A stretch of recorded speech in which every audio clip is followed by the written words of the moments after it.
Welcome to Pirates of the Caribbean. I'm not going to speedrun this movie, so if this video is like 20 minutes long, just put it in 2x speed. We start on a random ship with a girl named Elizabeth, and I will refer to her as E. She is standing on the edge of it, singing some songs about pirates, which is actually a really good interpretation now on how stupid children are. Some other dude, whose name is Gibbs, comes from behind her, telling her not to sing about pirates because it's bad luck to be singing about them. He expresses his concern that singing about them in foggy weather is apparently luring them to them. The other dudes on the ship are Norrington, Daddy Swan, and some soldiers. They both talk about the fact that there aren't any pirates in these waters, and E really wants to see pirates, as it seems. I googled why it is bad luck to bring a woman on board, and apparently it's just distraction from their duties, causing jealousy and arousing passion. So I don't know what Gibbs says it's bad luck to have a mini woman on board. Perverts. And by the movie being a movie, they actually get to a sunken trading ship. And there's only one survivor, just one boy, and that's William Turner. Actually, it's E who finds him drifting in the water in a small piece of wood that would actually look like Jack from Titanic would have fit on there as well.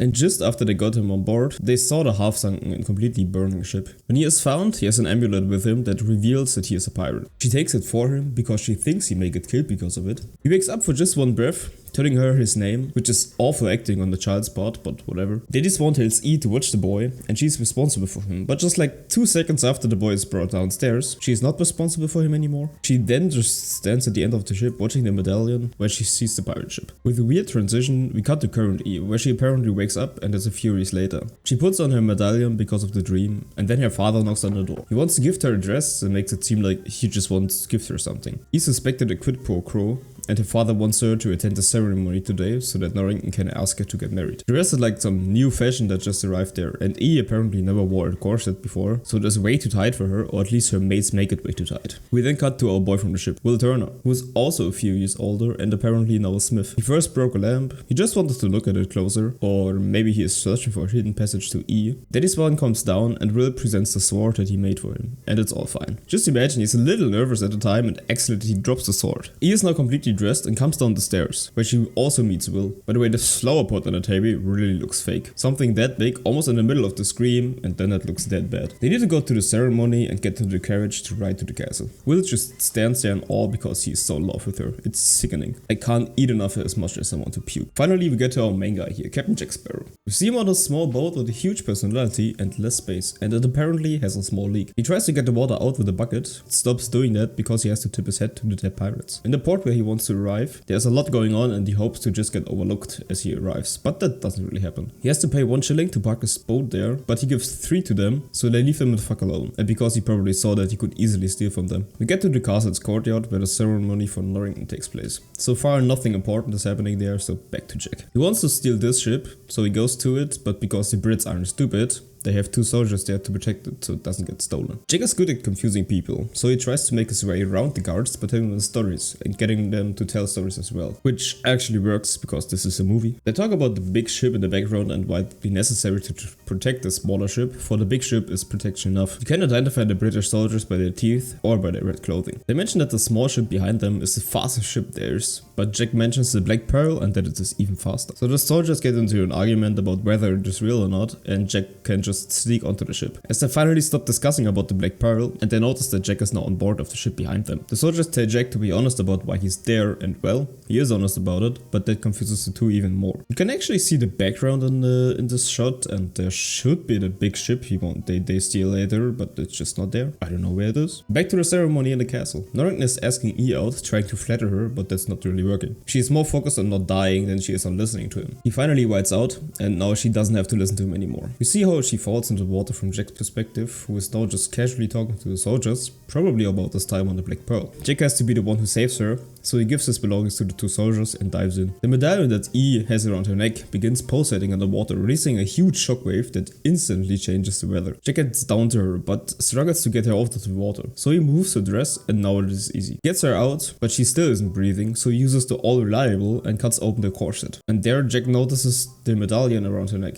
He apparently knows exactly what it is. Norrington and his men finally come down. E convinces them not to shoot the rescuer, but it turns out he's a pirate and he doesn't get to get shot, and now he has to get hanged. Does Norrington just know all the pirates, or did he only know Jack? You can probably identify them on their tattoos, but Jack's only a sparrow in front of his son, so he has to at least know his first name. He wanted to take Jack directly to the gallows, but E protests against it and has to suffer the consequences of her own actions. Jack uses her as leverage so he gets his stuff back and can escape. The castle is missing when he's swimming around there. He actually manages to escape. I don't know how that really is possible given how many soldiers were on the dock and basically just how many there are in the city, but sure enough, he could hide from them at least for a moment. Fortunately, he comes to a forge where it is easy for him to get his handcuffs off. By using only little fire and animal cruelty, he gets them off. Will comes back home and finds out that Jack is hiding in there, so they have a little fight. Where did Will learn the basic movements with the sword and sword fighting if he tries to run away from conflict? And if he trained solo in the workshop, there is no way he would be that good with a sword in a real fight. I just don't really understand why all the soldiers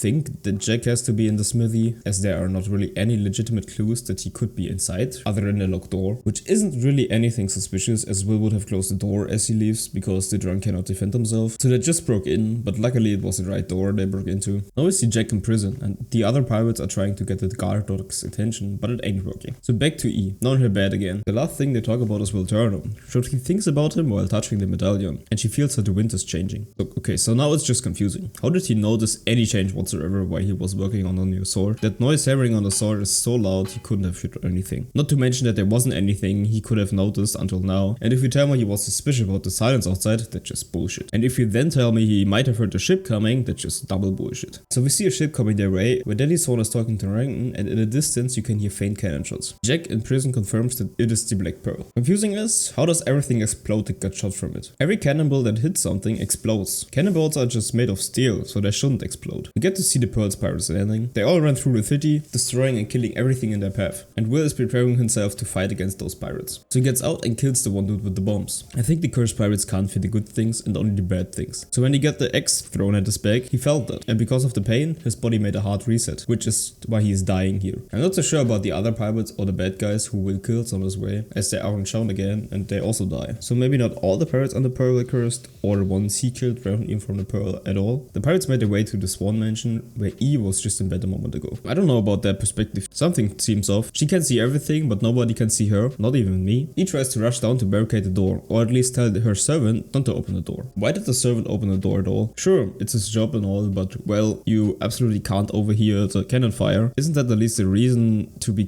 concerned about opening? The pirate shot him in the face and there's no blood at all. And how did they even know E had the medallion? You may have seen it while she ran away, but I don't think so. She was just the first person they saw after entering and shooting the servant. E locks herself in a room and tells her maid to just run away because they haven't seen her. So she did, and with nobody running behind her, even though she was definitely seen, at least the pirate chasing the other maid should have seen her. E uses her bedpan to defend herself, knocking out the fat pirate and using the hot coal inside to distract the second skinny pirate. We're going to see them a few times in this movie, so I'm just referring to them as fat and skinny. He manages to outrun the two pirates for a little bit, but they catch up pretty fast, trapping her on the staircase. Miraculously, they get distracted by one cannonball flying through the house that hits one of the pirates in the house who had a lot of gold with them. Where did the gold come from? The shot reveals that behind the door is nothing but the outside. So the Swan family just has gold lying around on the outside of the house? He uses the moment to run away under the falling chandelier into the room on the other side. She hides in the most obvious hidden cabinet there is, so the two pirates find her with ease. They say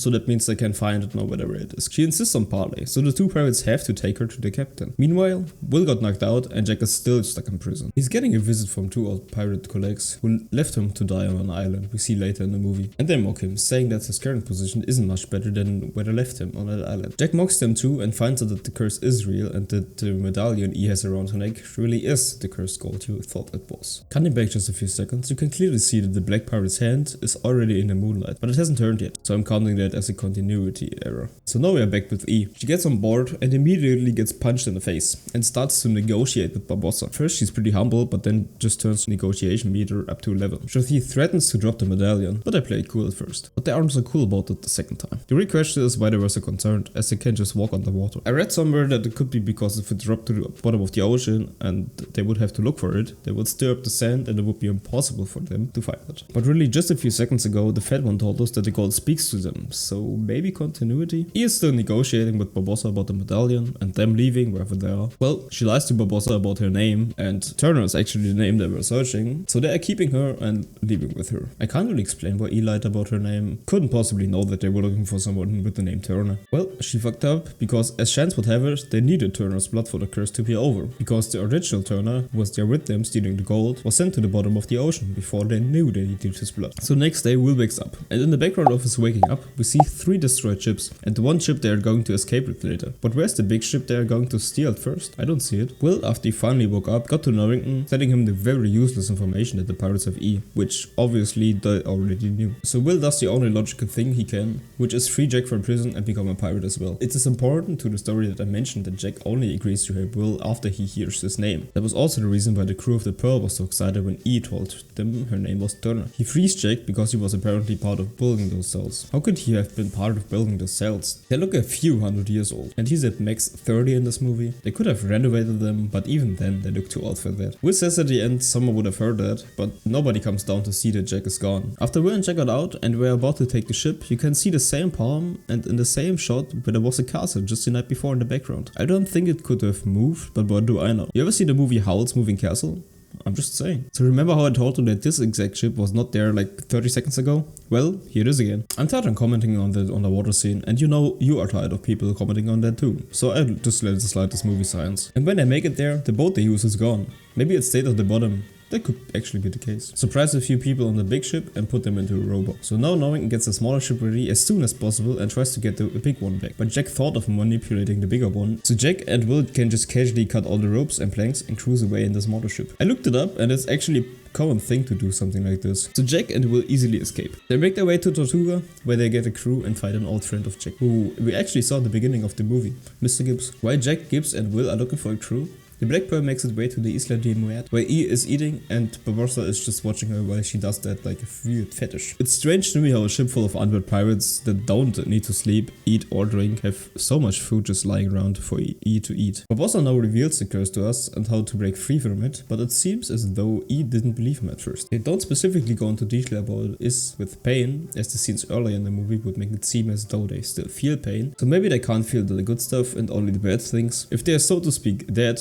and they use the blood of Barbossa in the last scene with him as a sense of that's a new thing for him. Why does Barbossa bleed when Elizabeth stabs him? Well, he doesn't really bleed, but on the knife is blood, so he can't bleed. It makes even less sense when you think about the fact that the whole movie is based on blood, which is so important as they should have been not able to bleed at all. So I mean, she killed him. And if you now think back on what I said like 10 seconds ago, they could still feel all the bad stuff. Barbossa doesn't even flinch when she stabs him. That shit should have hurt, no? Well, I don't know. They finally reveal the curse to us, and obviously E is completely disturbed by it. I kind of like the touch of the clothes changing with the curse too, but I don't think that really makes sense. Back to Jack and the crew. They only need one night to get a complete crew for a ship. They probably didn't tell them what their plans are when they hired them, other than telling them that they are pirates and need a crew. So the next thing we see is them sailing through a storm with Jack's not working but somehow still working a little bit of compass. If you project yourself into E's current situation, she still thinks that she's about to die. Nobody has told her yet that she will only cut her hand. What a hell inconvenient place to park your ship. You have to cruise around half the island just to get to the entrance. Why don't you just set your ship closer to the entrance? So the boys made their way to the Isla de Muerte, so Will and Jack got into the rowboat and also made their way into the cave. The two are watching Barbossa do the ritual. The pirates talk about what they're going to do first when the curse is lifted, and you are lucky this is a Disney movie. If it wasn't a Disney movie, they would have done foul things to her in that cave. Jack wanted to surprise Barbossa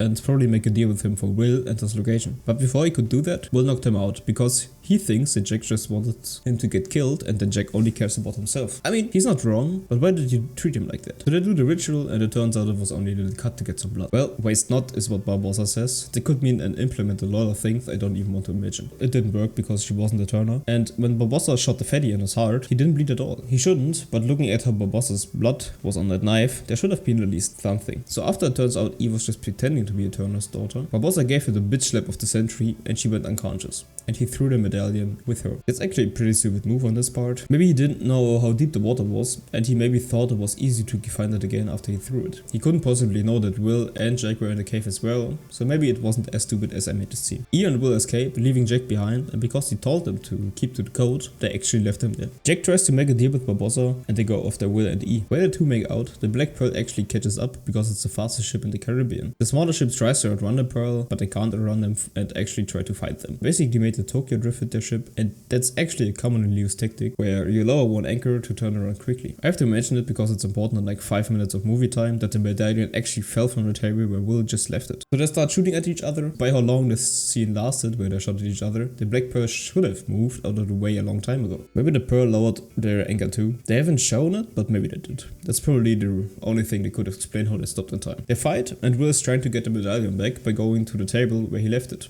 But as I said, it's gone. Will doesn't find it, but the monkey does. It's all pretty convenient for Barbossa as they destroy the ship's mast, trapping Will in there, but because he is relevant for the story of the movie, he survives the huge explosion they set up. I actually have a question about that explosion. Where did they put all the barrels and the gunpowder to function as a timer? Will was basically on the first floor below the ship, and it was completely filled with water. So either the part of the ship where they put the barrels was completely closed up from the part where Will was, or at movie science. So they captured the whole crew and blew up the ship. But because of movie science, Will survives the explosion, swims all the way to the other side of the ship, and climbs on top in just that short amount of time. He makes a deal with Barbossa, but well, again, Barbossa plays the role of a genie, just doing the bare minimum of what he asked. How could he tell the dress was warm? I mean, it's common sense, but I feel like he made it seem like he felt. Barbossa releases Jack and E on the same island they put Jack on once before, and it is way further away than it was in the shot before. It would take ages to swim all the way there from the current shot. Jack gets his stuff, and they swim to the island. So Jack reveals his escape story to E, and E actually tricks him by pretending to be drunk, so she can light a fire the next morning. So she got a point with the flame being tall and all, but do we even know how big the ocean is? There's definitely a big chance that the Navy does not see the flame and is just stranded there. It's a movie and they get rescued like 10 minutes after they light the fire. So like the chances have it, it's actually the ship Norrington that he sworn on. E now tricks Norrington with agreeing to get married to him. That's actually a really foul thing to do. She's risking so many lives just for Will's safety. And in the end, so many soldiers died just because of that. Jack convinces Norrington that he goes in and convinces Barbossa to send out his men. While Jack makes a deal with Barbossa, he secretly takes one piece of the cursed gold. I just noticed while going through the movie that the gold doesn't look the same on every piece. I don't know if that's continuity or if that's on purpose. Well, I think it's continuity, because Barbossa said that all the 882 pieces look identical. The cursed crew goes outside